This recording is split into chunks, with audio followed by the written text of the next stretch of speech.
Dos Davao del Sur nandito.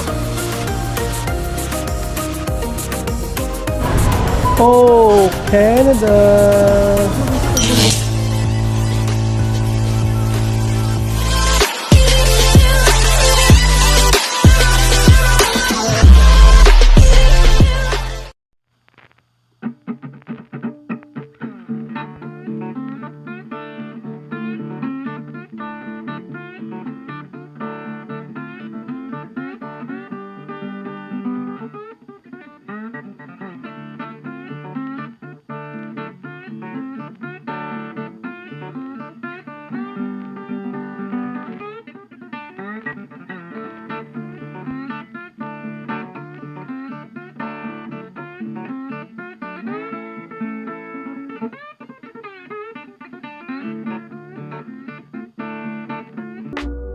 Yo mga par, good morning.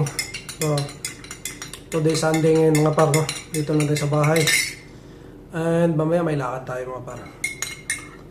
Itimpla lang tayong kape. Alas kakagising lang din natin, no? Dahil sinulit natin yung tulog natin mga par. Kasi siyempre isang araw lang yung pahinga natin sa isang buong linggo, no? So good morning, kamusta kayo mga par? Sarap ng kape. Kape tayo mga par, habang nag-i-snow ng konti, oh. Mabubuhos na uli yung snow.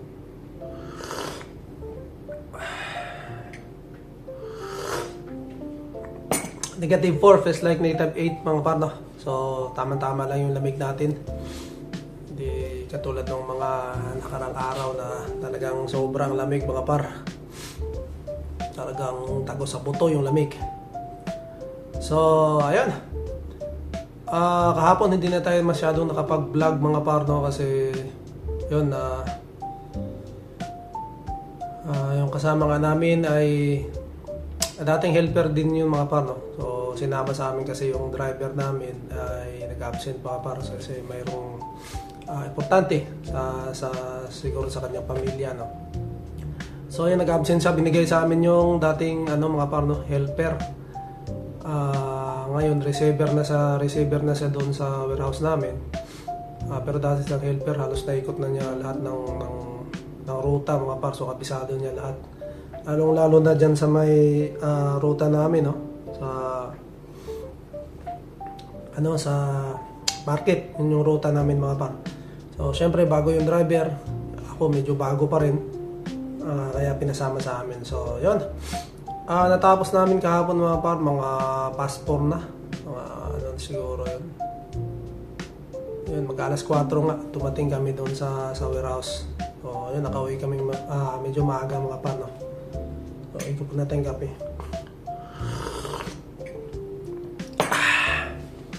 So yun mga par, no? Nais ko lang i-vlog to mga par, kailangan kasi para yun sa mga nanonood, no? Magka-idea sila mga par, no? So disclaimer lang mga par, hindi tayo RCIC, no? Yung registered immigration consultant, no? Registered Canadian Immigration Consultant. Hindi tayo RCIC mga par, no? Hindi tayo lisensyado. Ito lang sa atin ay lang to,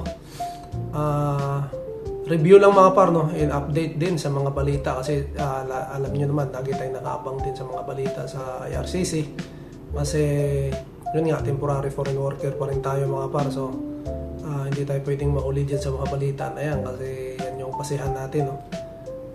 Para din sa ating status dito sa Canada. So yun, maraming nangamba mga par, no? Dahil nga doon sa hindi na daw ma-extend yung SOWP, yung Spousal Open Work Permit dito sa Canada, no? So maraming nangangamba, kahit yung mga kasama ko doon sa warehouse, sa trabaho ko mga par, rin, na-stress din, no? Dahil yun nga, hindi na daw sila ma-extend and may expire na sila ngayong taon mga par. So kung hindi sila ma-extend, so uuwi sila mga par, no? So nangangamba sila kasi yung asawa nila mga student din, katulad din namin. Kasi ang nakalagay kasi noon mga par, no, ang pwede nang i-extend tercero and 1. So maraming nagulantak mga par na nangamba, pati na kami mga par, kasi paano na, di ba? Tercero 021 ay napakahirap pong kunin dito mga par sa Canada. So nag-aano rin kami, nag-aalinlangan din kami kasi nga student visa kami mga par, tapos dependents lang kami. So ang nakalagay kasi doon, parang pagkakaintindi ko mga par, no? Correct me if I'm wrong mga par, yung mga lamiya na pumunta rito na magdadala ng asawa. So hindi malinaw noon na yung mga paano yung mga student mga par, no, na kasama rin kami, asawa rin kami, open work permit din kami. So nakalagay sa kanila kasi at least 16 months ang natitira sa kontrata mo bago mo may makuha yung pamilya mo mga par, or yung dependents mo or yung asawa mo, diba? So yun, nanood ako mga par, nag-research ako sa Canada.ca mga par. Nandoon pala lahat ito sa Canada.ca, no? So punta lang kayo, basahin nyo, mag-research kayo. Siyempre kailangan nyo rin mag-research mga par, no? Hindi po pwedeng yung atin lang parang awareness lang, no? Yung para ma-aware kayo na mayroon ng ganitong mga rules dito sa Canada mga par, no? Lalo na doon sa mga gustong pumunta dito sa Canada, yung mga baguhan mga par, no? Yung mga may balak na pumunta ng Canada na ganito na yung bagong rules dito, may mga bagong nilabas na sila mga par, no? So mabalik tayo doon sa ating topic, no? So ayun, dahil nga student kami at yung mga kasama ko sa warehouse, no? Siyempre yung student mga par, alam nyo naman na part-time lang yan, no? 24 hours per week lang yan mga par. So paano namin kukunin yung Tier 021 kung part-time lang yung trabaho namin, no? So pagka-graduate kasi mga par, kailangan naming makahanap ng trabaho nga na Tier 021, no? Kapang kaming kunin yung Tier 021, lalong-lalo na yung student mga par, no?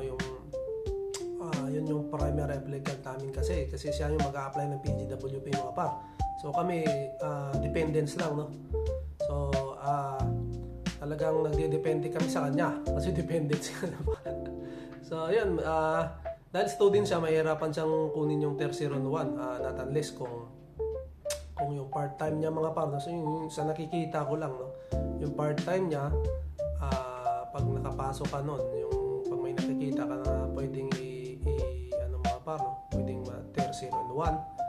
So pag yun ang part-time mo, pwede mo naman siguro kausapin yung employer mo na yun nga, pagka-graduate mo, pwede mo pa akong na lang ikunin dito kasi kailangan namin.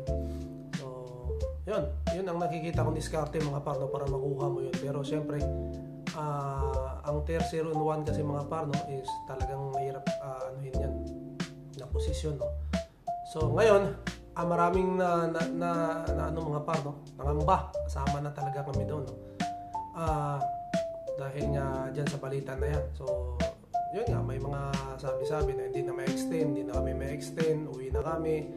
So maraming mga ganun mga par na agam-agam, no.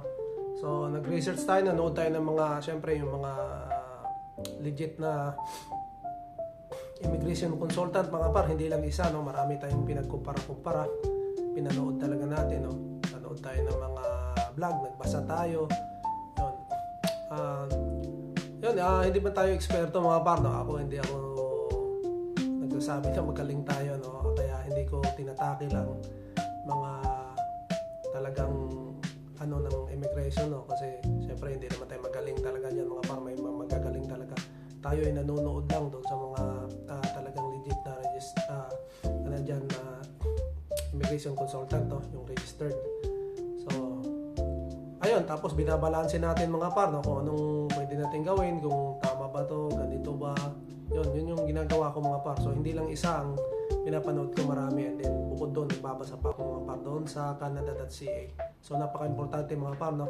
Punta kayo sa Canada.ca, na doon lahat legit yun mga par, na mabalita, basahin nyo lang, doon yun.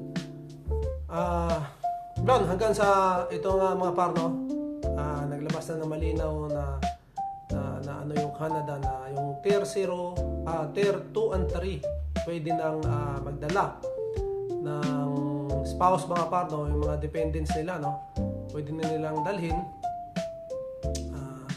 dito sa Canada.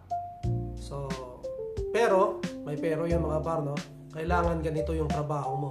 Mayroon silang nilagay na nilabas na mga listahan ng trabaho mga par, no, na tier 2 and 3 na mga trabaho na specific work, specific job kung tawagin, no, na kailangan ganito yung trabaho mo para makuha mo yung SOWP mo, no, or yung dependents mo mga par. So yun, marami yun mga par, no. Ilalagay ko dito yung iba. Yan, dito ko ilalagay mga par. Yan. Yung mga specific job na tier 2 and 3. Yan. Para makita nyo rin mga par, may idea kayo, no. And then, yun nga, sabi ko nga, pumunta kayo mga par sa Canada.ca kasi ano na yan inilabas na nila yan mga par, no, yung mga trabaho na yan na kailangan ganyan yung trabaho mo dito sa Canada para makuha mo yung dependents mo or yung SOWP mo, no, Spousal Open Work Permit. At pagkatapos mga par, mayroon tayong nakikitang problema ng konti mga par, no, or ewan ko kung konti ba itong maliit na problema ba ito mga par o malaki, no. Di ba mga par, yung ano ngayon, yung LAMIA, no, yung sa LAMIA naman tayo, no, yung sa Closed Work Permit. Yung LAMIA ngayon mga par is ginawa nilang 1 year, di ba? Yun. Pero ang nakalagay dito sa bagong ano nila mga par, sa bagong rules nila, no, kailangan 16 months pataas, no. 16 months pataas yung natitira sa visa mo, no, o sa work permit mo para makuha mo yung dependents mo o yung SOWP mo. So, yun. Paano yung gagawin mga par kung yung pagpunta mo dito ay LAMIA ka, tapos 1 year lang yung ano mo kontrata yun, yung allowed ngayon mga par, dating 2 years yun. Dating 2 years yun mga par, yung LAMIA ginawa nilang 1 year ngayon. So, yun, isa yun sa nakikita natin problema mga par, no? Kasi yung sa mga nakalamia, no, pupunta dito na nakalamia kasi 1 year nga lang. So paano mo siya yun, makukuha mo paano mo makukuha yung dependents mo kung 1 year lang yung mga par, yung nakalagay sa rules is at least 16 months mga par, no, and above yung natitira doon sa work permit mo. Mga nakalamia ay talagang walang ano mga par, no, hintayin na lang siguro na ma-BR siya bago niya makuha ang pamilya niya kasi yun nga,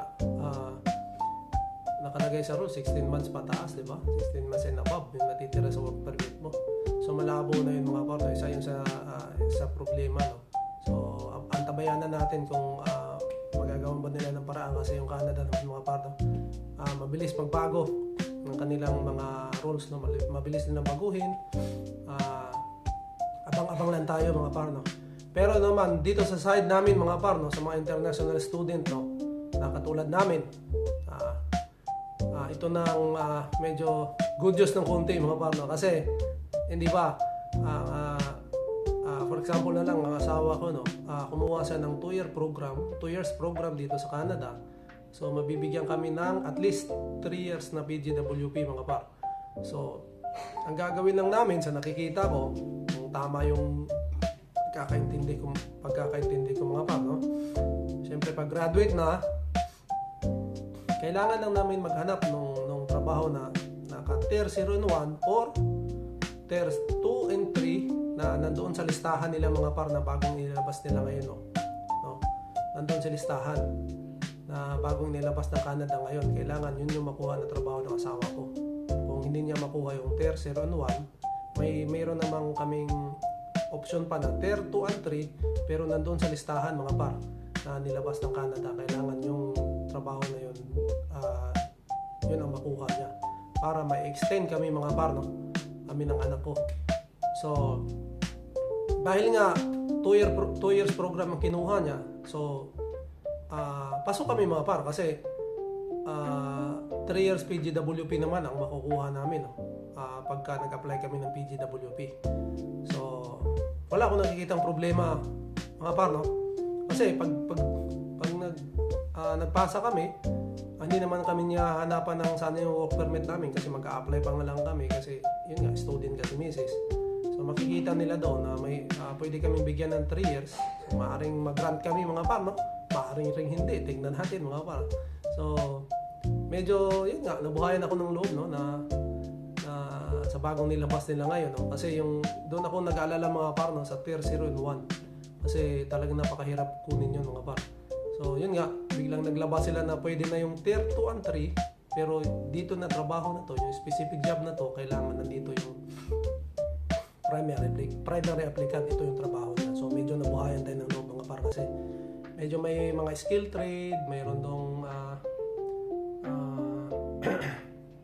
yung mga assistant, mga par, no? Mga plumbers pa nga doon, construction, marami mga par. So kaya tignan nyo doon sa Canada.ca, nandoon yung mga par, nandoon yung mga listahan ng mga specific job ng tier 2 and 3 para makuha nyo yung SOWP nyo. So ayun lang mga par, no? Abangan ulit natin yung kanilang mga bagong balita mga par, no? Dito sa Canada, no? Kasi January pa lang ngayon mga par, no? Mahaba pa yung isang buong taon. So malamang mayroong mga ilalabas yan mga par, na mga bago na mga rules ng Canada mga par, no? Kailangan nating abangan talaga yan, no? So lahat ng yan mga par ay sa tingin ko naman parang para rin sa ikabubuti ng Canada, no? Dahil marami kang pasaway ngayon mga par, no? Na nandito sa Canada. So naabuso yung mga pathway mga par, naabuso yung tulad ng student visa mga par, no? Student pathway naabuso mga par. So para sa akin mga par, no, tama lang yung paghihigpit kasi talaga namang nakikita natin na medyo hindi na maganda ang nangyayari sa Canada mga par. Kahit naman sinong tanungin natin, talagang yung mga nandito matatagal na rito, talagang nag-iba na yung Canada mga par, no? So yan, tama lang yan na maghipit. Ang gagawin na natin mga par ay sumunod sa kanilang mga bagong rules and regulation, no? Siyempre kailangan nating lagi tayong nakaabang, no, sa kanilang mga bagong ilalabas ng mga balita, lalong-lalo na, no, siyempre sa atin ng mga temporary foreign worker mga par, no? So yan, asahan nyo mga par, no, i-update ko kayo palagi, no?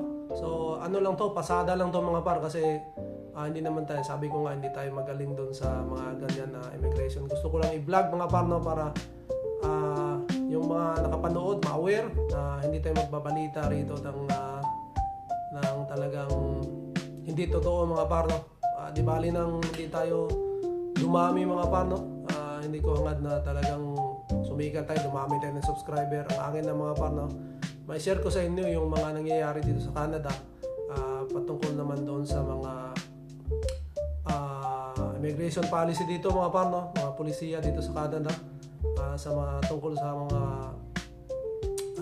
temporary foreign worker na katulad namin, sa mga student visa mga par, no? Pasadahan na natin ng konti para may idea yung mga nanonood. So may research nila, may konsulta nila. So yung isa pa yung sa payo ko mga par, no, na kung mayroon kayong pinagkakatiwalaan na legit na registered Canadian Immigration Consultant o yung RCIC, mangyari kumonsulta kayo mga par, kasi sila ang mas nakakaalam mga par, no? Pero syempre yun nga, sabi ko, piliin nyo rin yung pinagkakatiwalaan nyo, yung alam nyo na talagang makakatulong sa inyo, na hindi kayo binubudol, no? Bago ko makalimutan mga par, no, February 8, next month na yun mga par, Sabado, mayroong first anniversary ang Spot Pinoy dito sa Toronto mga par, no? Par, no? And syempre dito natin natapusin natin vlog. To God be all the glory. And shout out sa lahat. And maraming salamat uli. And we'll see you on the next one. Bye.